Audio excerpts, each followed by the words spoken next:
It's 1983. Meatloaf was topping the charts, the Hoff was on prime time, and Bruce Willis still had a full head of hair. If you were a Wall Street yuppie, a gangster rapper, or a drug dealer flush with cash, what are you gonna buy? Well, after bling chains, mansions, and yachts, you'd probably need a car. But when it came to luxury cars, you only had a few choices. Now, all of these cars were sharp, flashy, and had more leather and wood inside than a BDSM convention. The only problem was, they weren't very reliable, and that's just the way it was.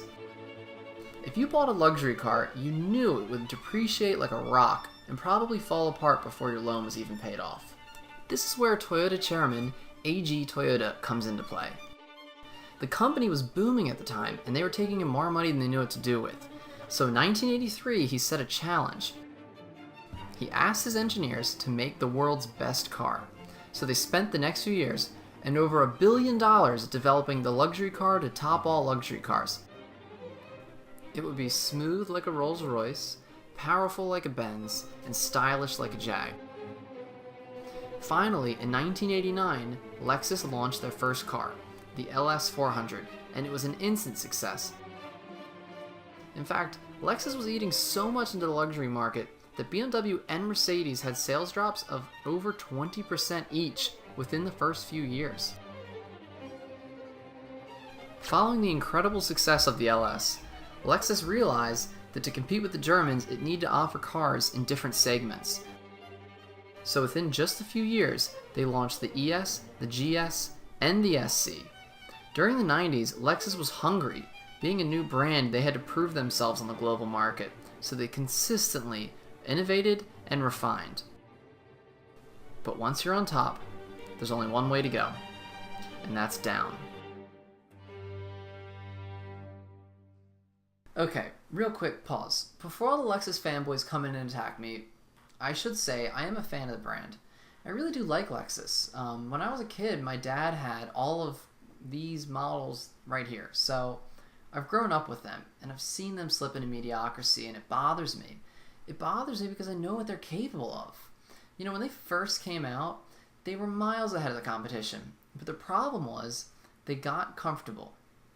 When it came time to make the second generation LS, they used the same formula. You know, they did improve upon it. It had all kinds of features that have been never seen in a car before. But they failed it on one part, and it was the design. And it wasn't that it was ugly, because at least if it was ugly, it would have looked distinctive. The problem was it was bland. They committed the worst crime that you can commit in design. They made it boring. That's when I would claim was the beginning of the end. And here's where Lexus's problem lies. They aren't ahead of the curve. They're reactive. They're really good at recreating success, but they can't predict. Now, it's the mid-2000s, and your parent company Toyota just launched a groundbreaking new eco-friendly car. It's smashing sales records and creates a totally new market overnight. The car was so trendy at the time, unfortunately, that even celebrities wanted to be seen with it. So naturally, the right move would be to emulate that success, to create a space in the luxury car market for eco-conscious buyers. So what do? Do you have your best designers come up with a sleek four-door that's so damn beautiful it'll appeal to even the most reluctant customers?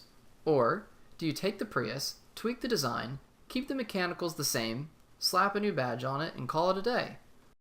Now remember, this is the company that made the LFA, the groundbreaking supercar that was a decade in the making. A car that made the Ferrari 599 look boring. That's right, a Lexus was more exciting than a Ferrari. Now if they can make that, then there's no excuse for making boring sedans. Even their F cars lack the magic that BMW's M Division and Mercedes AMG offer. And speaking of them, when the European manufacturers make a new model, they have so many sources of inspiration from their long heritage to turn to. And that's a blessing and a curse.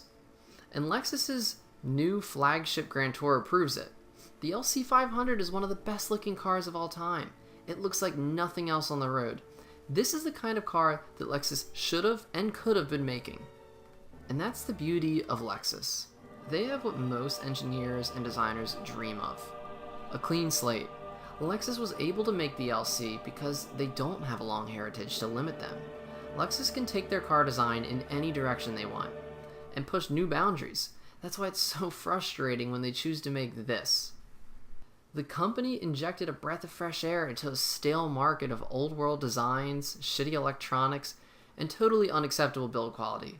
And those companies got away with it for decades because there was nobody like Lexus to compete with them. And now Lexus has become the same thing that they once fought.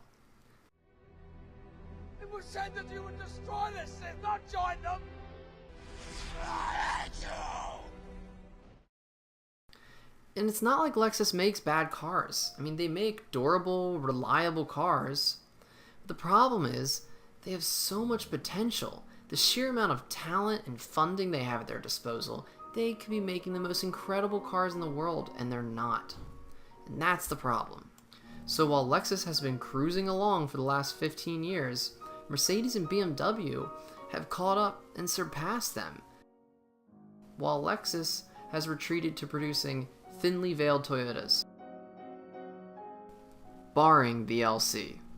The LC500 shows that Lexus still has its mojo. There's a light starting to appear at the end of the tunnel. Maybe, just maybe, it'll be the car to make Lexus great again.